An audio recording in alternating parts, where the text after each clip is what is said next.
From Scarlett Johansson shutting down a nosy question about her underwear. Now, were you able to wear undergarments? You're like the fifth person that's asked me Well, no, that. because What is going on? To Quentin Tarantino snapping. Because I refuse your question. I'm not your slave and you're not my master.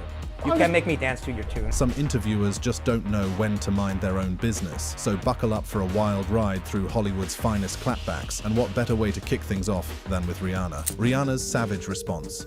Flashback to 2012. Rihanna was at a press conference in London for her movie Battleship. Everything was going smoothly, with Rihanna handling each question with her usual charm and poise. Then, things took an awkward turn. One reporter decided to veer off into Rihanna's personal life. Things are clearly going brilliantly in your career. I just wondered if you are as happy in your private life. And will we be seeing a certain Mr. Ashton Kutcher perhaps making a trip over here? This question was clearly off topic and inappropriate for the setting. Rihanna's face immediately showed her frustration, and she didn't hesitate to shut it down with a biting response. Wow, how disappointing was that question? But Rihanna didn't stop there. When the mediator offered to move on to the next question, Rihanna added another comment about how she was single, in a tone that made it clear her personal life was off limits during a professional event. I'm happy and I'm single, if that's what you're really asking. This moment became iconic, showcasing Rihanna's ability to maintain her composure while firmly shutting down intrusive questions about her personal life. And let's be real, who can forget that look on her face? Pure gold. But while Rihanna wouldn't answer questions about someone she didn't love, Tarantino was unwilling to answer questions about his one true love, filmmaking. Quentin Tarantino's violence question. Because I refuse your question. I'm not your slave and you're not my master. You can't make me dance to your tune. This fiery response is exactly what happens when a controversial question goes terribly wrong. During a 2013 interview with Channel 4's Krishnan Guru Murthy, Quentin Tarantino was promoting his film Django Unchained. The interview started with the usual film-related questions, but quickly escalated when Guru Murthy probed into whether Tarantino felt a responsibility for the violent content in his films, influencing real-life violence. But why are you so sure that there's no link between enjoying movie violence and enjoying real violence? I'm gonna tell you why I'm so sure. Don't ask me a question like that. I'm not biting. I refuse your question. Why? Because I refuse your question. I'm not your slave and you're not my master. You can't make me dance to your tune. I'm not a monkey. Talk about a mic drop moment. Tarantino's fiery response was just the beginning. Despite his clear stance, the interviewer kept pushing, trying to squeeze out more on the topic. But Tarantino wasn't having any of it. If anyone cares what I have to say about it, they can Google me, and they can look for 20 years what I have to say about it. I haven't changed my opinion one iota. No, but you haven't fleshed it out. That's the It's only reason. not my job to flesh it out. No, it's my job to try and ask you to. And that's I'm all, shutting you know? your butt down. And that's Tarantino's confrontation with the interviewer shows how even the most seasoned professionals can have their limits tested. Speaking of limits, Gordon Ramsay is another celebrity who doesn't hold back when someone crosses the line. Ramsay's steak critique. If there's one thing Gordon Ramsay doesn't tolerate, it's nonsense, especially when it comes to his culinary expertise. In a classic Ramsay moment, he found himself in a fiery clash with an Australian reporter over a steak critique that quickly went from zero to sizzling. It all started when Ramsay's restaurant served a steak well done, exactly as ordered. However, the reporter decided to turn it into a gotcha moment, criticizing Ramsay for the steak's doneness and asking the absurd question if he was satisfied with the steak. And when you say, am I satisfied that it's a good steak, you have to be a little bit more honest with me on that one. What are you trying to get at? Well, we were there, and the guy that had that steak said that it was dry, it was flaky, it was terrible, essentially. Ramsay, never one to back down from a culinary challenge or criticism, responded with his trademark sharp wit. He defended his restaurant's decision to serve the steak as per the customer's request. How do they ask the steak to be cooked? Well done, it's clear there in the picture. But you asked the steak to be cooked well done. And is that a well done steak? Oh, come on. What is this? The reporter, perhaps not realizing who he was dealing with, kept pushing. He emphasized that the steak's doneness is based on the customer's preferences, making it clear why the reporter's question was dumb. So you present me with a picture, God bless you, and you say, is that right? I don't eat steak well done. That's your prerogative because you're the customer. But unfortunately, you're never going to identify the quality of a beef when the steak is well cooked.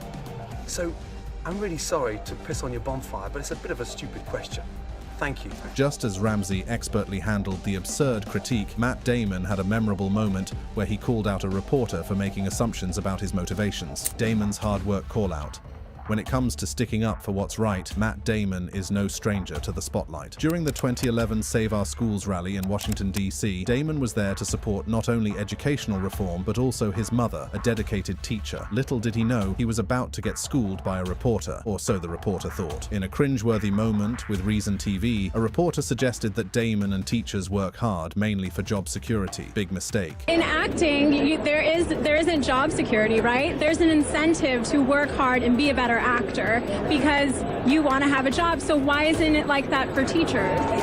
You think job insecurity is what makes me work hard? Damon's reaction was swift and sharp. He made it clear that passion, not fear of unemployment, drives his work ethic. Well, you have an incentive to work harder, but if there's job security... Be an actor. It's not an incentive. Then, as if the situation couldn't get any more heated, the cameraman jumped in, claiming that 10% of teachers are ineffective. Damon, not missing a beat, fired back with a response that left everyone stunned. 10% of teachers are bad. Where'd you get that number? I don't know. 10% of people in any profession maybe should think of something else. Well, okay, but I mean, maybe you're a cameraman. And just like that, the interview came to an abrupt end. From defending the integrity of teachers to defending one's own career choices, these celebrities show that they won't back down when challenged. Speaking of standing up for oneself, Anne Hathaway had her own moment when asked about her workout regimen for fitting into her Catwoman suit. Anne Hathaway on Catwoman suit.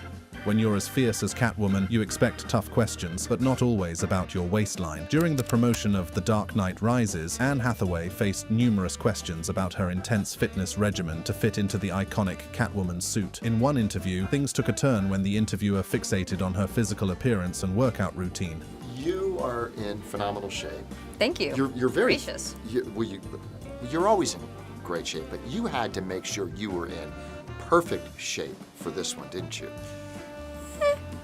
It wasn't about being in perfect shape, it was about being able to do the stunts and the fighting perfectly. Trying to keep her cool, Hathaway steered the convo back to the stunts and intense training she endured, but the interviewer just couldn't let it go, zeroing in on her diet and workouts as if she had the secret to eternal fitness. Is there a certain regimen you put yourself through in terms of the diet, the workout? What is the feline fitness regime? A lot. It's all the boring stuff that no one ever wants to do. It's just watch what you eat and get yourself to the gym. As if the situation couldn't get any more cringe-worthy, the questions kept coming. Hathaway, clearly done with the nonsense, fired back with a response that wrapped things up perfectly. Any particular workout? Are you trying to lose weight? Well, what's the deal, man? You look great. No. No, seriously. We have to talk about this. What do you want? Are you trying to fit into a cat suit? This was Hathaway's mic drop moment, reminding everyone that there's more to Catwoman than just the suit. And funnily enough, Scarlett Johansson faced a similarly awkward situation with the same interviewer about her Black Widow costume. Coincidence? We think not. Scarlett Johansson's underwear question. In the land of press junkets, not all questions are created equal, and sometimes they can get downright inappropriate. During a promotional interview for The Avengers with Extra TV, Scarlett Johansson encountered one such question that left everyone cringing. Interviewer Jerry Penacoli decided to dive into the uncharted territory of Johansson's undergarments, asking if she wore any beneath her skin-tight Black Widow costume. Now, were you able to wear undergarments? You're the fifth person that's asked me that. Because what is going on? Clearly taken aback by the question, Johansson expressed her frustration by pointing out how absurd it was to be asked such a question repeatedly. Since when did people start asking each other in interviews about their underwear? No, because it is such a skin-tight. I'll leave it up to your imagination. Oh, see? Okay? Is that... Whatever you feel like I should be wearing or not wearing under that costume. But Penacoli wasn't ready to drop it. He tried to justify his bizarre curiosity, but Johansson wasn't having any of it. In a move that brilliantly highlighted the double standards, she asked if her male co-stars had been subjected to the same question. Was I wearing underwear? I mean, gosh, ask Joss. I did. You asked Joss what kind of underwear he wears? No. What kind of interview is this? Up next, we have Ariana Grande, who also had her moment of shutting down an inappropriate question. Ariana Grande's gender stereotype shutdown question. Some interviewers can be quite tone-deaf when it comes to the questions they ask, often perpetuating stereotypes without realizing the impact. During an interview with Power 106 FM, Ariana Grande was asked a question that perpetuated gender stereotypes. The interviewer posed a hypothetical scenario, asking Grande to choose between using makeup or her phone for the last time. So, if you could use makeup or your phone one last time, which one would you pick? makeup or your phone. Is this one what you last think time. girls have trouble choosing between? Yeah, absolutely. Is it Grande immediately pointed out the sexism inherent in the question, questioning why such choices were assumed to be important to girls. As the interview went on, they began attributing certain emojis to girls, further emphasizing stereotypical girly activities. the unicorn's great, obviously, of course. Girls. Yeah, boys. Many boys use the unicorn. Well, boys. You need a little brushing up on equality over here. This one. Come on. Grande, visibly exasperated by the superficial line of questioning, decided to call out the absurdity of their assumptions. In a defining moment, she pointedly challenged their views by questioning why the unicorn emoji should be considered exclusive to women. Who says the unicorn emoji isn't for men? Come on. Is it?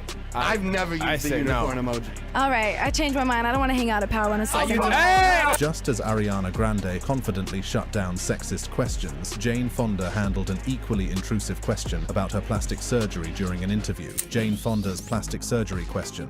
Some interviewers just can't help but ask inappropriate questions, and sometimes they hit a nerve. During an appearance on Megyn Kelly Today in 2017, Jane Fonda was there to promote her film Our Souls at Night with Robert Redford. However, the conversation took an unexpected turn when Megyn Kelly decided to bring up Fonda's appearance. Kelly began by complimenting Fonda on her appearance and then asked why she wasn't proud to admit she had work done. But you look amazing. Why did you say, I read that you said you felt you're not proud to admit that you had work done. Why not? Fonda, visibly stunned by the question, paused before responding. We really want to talk about that now? Kelly attempted to justify her question by saying people look at Fonda and wonder how she maintains her appearance. Fonda, however, skillfully redirected the conversation back to her film, completely shutting Kelly down. Well, one of the things people think about when they look at you is how amazing you look. Well, thanks. Good attitude, good posture, take care of myself. But let me tell you why I love this movie that we did, Our Souls at Night, rather than plastic surgery. Just as Jane Fonda skillfully redirected a question about her appearance, Jennifer Lopez faced her own intrusive moment when a reporter fixated on the state of her relationship. Jennifer Lopez shuts reporter over Ben Affleck. Question. Press junkets are usually about promoting the latest projects, but sometimes they take a wild turn into uncharted territory. During a press event in Mexico City for her Netflix film Atlas, Jennifer Lopez found herself navigating one such moment. An interviewer, seemingly throwing caution to the wind, decided to dive headfirst into her personal life with a blunt question about her marriage to Ben Affleck. Your divorce, Ben Affleck, is real. The absurd question immediately caused a reaction from everyone in the room, as it was entirely inappropriate for the setting. Simu Liu, her co-star, quickly stepped in to defend her, emphasizing the importance of staying on topic and respecting boundaries. Okay, we're not doing that. Thank you. But some people just don't know when to quit. The interviewer kept pushing, leaving Lopez no choice but to step in and lay down the law. Her frustration was visible as she expressed her disappointment in the reporter's lack of professionalism. Thank you so much, guys. Really appreciate it. Thank you. Thank you. You know better than that. Come on. Don't come in here with that energy. Intrusive questions can come in many forms, whether they're about personal relationships or more inappropriate topics. Lauren Conrad shuts down an offensive question. What's your favorite position? And just like that, a perfectly good interview went off the rails. Back in October 2012, Lauren Conrad, the stylish queen of Laguna Beach and the Hills, was on Sway in the Morning to promote her new book, Celebrate. As a successful fashion designer and author, Conrad was in her element, chatting about her career and her latest venture. Everything was going smoothly until she reached into the show's mystery sack and pulled out a question. The question was clearly inappropriate and caught her off guard. While the personal inquiry was definitely intrusive, Lauren Conrad chose to turn the situation around. What's your favorite position? Her response created an iconic pop culture moment that still resonates today. CEO. CEO. I like that. Yes. High five. Her quick and clever response, CEO, completely shut down the offensive question. Conrad's handling of the situation was praised for its wit and class, turning an uncomfortable moment into a memorable one. This moment on Sway in the Morning went viral, becoming a perfect example of how to handle unexpected and uncomfortable questions gracefully. Just as Lauren Conrad shut down an offensive question with wit and grace, Tom Hardy faced a similarly intrusive question during a press conference, showcasing his quick thinking and confidence in handling such situations. Tom Hardy's sexuality question. during the Toronto International Film Festival, TIFF. In 2015, Tom Hardy was promoting his film Legend, where he played both of the infamous Kray twins, one of whom was openly gay. The press conference was progressing smoothly until a reporter from the LGBT news outlet Daily Extra asked Hardy a question about sexuality. Your own sexuality seems a bit more ambiguous. Do you find it hard for celebrities to talk to media about their sexuality? What on earth are you on about? The reporter attempted to clarify by referencing an interview Hardy had given to Attitude magazine years earlier, where Hardy had spoken about experimenting but clarified he wasn't into men sexually. This just made things more awkward. But what is your question? I was wondering if you find it difficult for celebrities to talk about their sexuality. I don't find it difficult for celebrities to talk about their sexuality. Unfazed by the reporter's persistence, Hardy decided to flip the script. He grilled the reporter on why he was so interested in his personal life, effectively shutting down the intrusive line of questioning. Are you asking me about my sexuality? Sure. Why? Why? Thank you. Okay. Hardy later explained that he found the question inelegant and humiliating, feeling that it was an attempt to get a sensational response rather than a genuine inquiry into his views or experiences. Samuel L. Jackson, Identity Mix-Up. We don't all look alike. You're exactly we may be right. all black and famous, You but are we all don't look guilty. alike. During a live interview on KTLA in 2014, Samuel L. Jackson was promoting his new film RoboCop when the interviewer, Sam Rubin, asked Jackson about his Super Bowl commercial. The problem was, Jackson hadn't been in any Super Bowl commercial that year. Lawrence Fishburne had. Jackson immediately picked up on the mistake and didn't hold back. With a mix of disbelief and irritation, he made it clear that the two actors are distinct individuals. Did you get a lot of reaction to that Super Bowl commercial? What Super Bowl commercial? Oh, you know what? I've admit my mistake. You know what? See, you're as crazy as the people on Twitter. Right. I'm not Lawrence Fishburne. Rubin attempted to apologize and move on, but Jackson wasn't letting it slide. He pointed out the absurdity of the confusion and emphasized the individuality of black actors in Hollywood. We don't all look alike. Father, you're exactly we may be right. all black and famous, You but are we all don't look guilty. alike. I am guilty. Next question. I am guilty. He thought you were Bob Dylan. Right. That's right. You're the entertainment reporter. I know. You're the entertainment reporter Right. for this station. Vlog. And you don't know the difference between I me and know. Lawrence Fishburne. My mistake. My mistake. I apologize. Rubin later issued a full on-air apology. Just as Samuel L. Jackson set the record straight in spectacular fashion, Robert Downey Jr. had his own unforgettable moment dealing with a tough interview. Robert Downey Jr. walks out. Interviews can quickly turn tense when boundaries are crossed, and no one knows this better than Robert Downey Jr. During a 2015 interview with Channel 4's Krishnan Guru Murthy while promoting Avengers Age of Ultron, Downey encountered a moment that led to his abrupt departure. The interview started with standard questions about the film and his role as Tony Stark, but the mood shifted dramatically when Guru Murthy brought up a quote Downey had given to the New York Times years earlier, referencing his time in prison. What I'd really like to ask you about a quote you gave to the New York Times. And I don't want to pry, so if you don't want to talk about it, that's fine. Downey's face said it all. This was not the place or time. He tried to keep it light, but you could see the frustration building. Things that you said 5-7 years ago, or things you said in an interview that made sense to you at the time, I could pick that apart for 2 hours and be no closer to the truth than I'd be giving you some half-assed answer right now. While Downey tried to maintain a light atmosphere, it was evident from his response that he was growing increasingly frustrated with the line of questioning. The topic was touching on a sensitive subject he preferred not to discuss. The situation reached a breaking point when Guru Murthy asked if Downey felt he was free from his past struggles. At this point, Downey decided enough was enough. And I just wondered whether, you know, you think you're free of all of that, or whether that's still something. I'm sorry, I really don't. What are we doing? Well, I'm just asking questions. That's all. Right. Okay. Bye. Thank you, guys. Are you? I'm sorry. With that, Downey stood up and walked out, effectively shutting down the interview. While Robert Downey Jr.'s walkout was a powerful moment of setting boundaries, Jonah Hill experienced his own share of discomfort when asked an invasive question about his weight. Jonah Hill's weight question.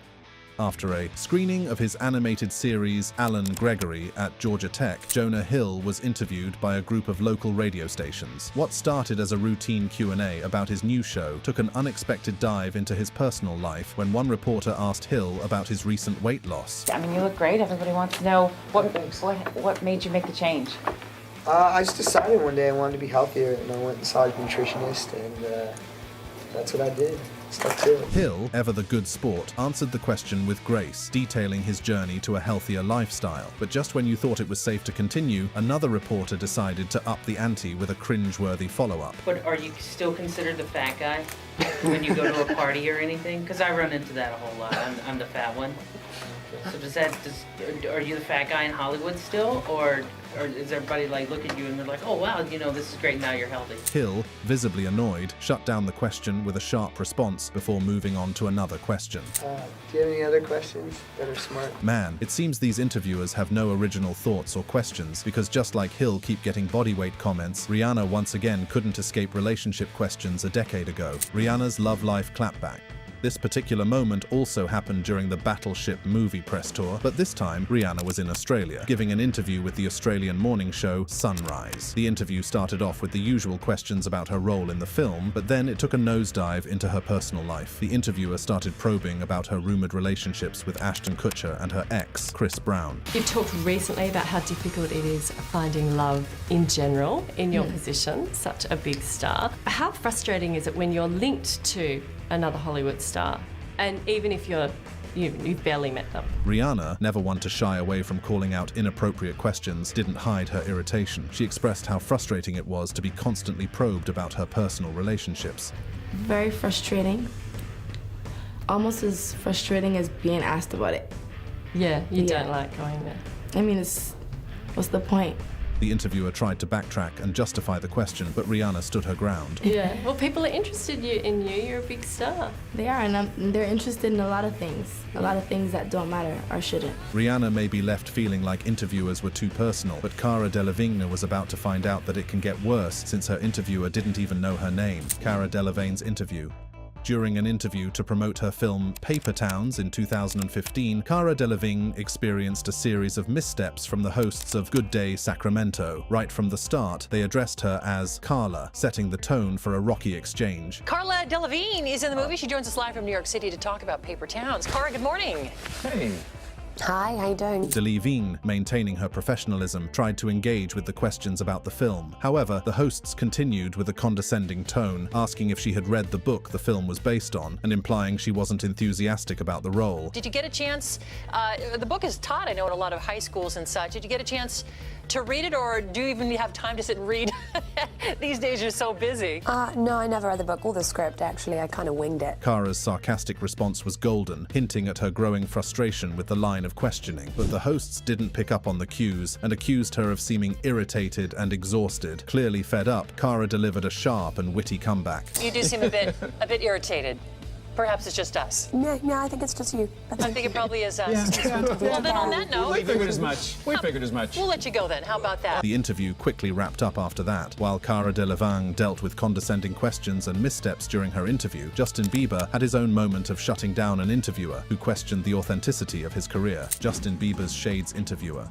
Critics will say that you are basically a product of marketing. Okay. That when it comes down to it, it's all the YouTube hype, it's all the attention you get online. Okay. Do you see yourself as a product of marketing hype? This particular interview was wild. Back in 2009, a young Justin Bieber was interviewed by Sandy Ronaldo for a segment on Canada's CTV. During the interview, Ronaldo suggested that Bieber's rise to fame was due to clever marketing and YouTube hype rather than genuine talent. Despite being just 15 years old, Bieber confidently pushed back against this notion. He explained that his success happened organically due to his talent and hard work. Bieber emphasized that coming from Stratford, Ontario, gave hope to others because nothing really comes from there. I think that everything happened organically. It wasn't something that the record label was pushing. It basically gave others like hope, because I come from basically somewhere that nothing really comes from there. Like nothing, like nobody's ever came out of Stratford, Ontario and been famous. Ronaldo attempted to counter his point by mentioning another notable figure from Stratford, Lloyd Robertson, a Canadian news anchor. However, Bieber stood firm, pointing out that his international fame was unique. I'm just saying there hasn't been somebody to come out and be known worldwide. Okay.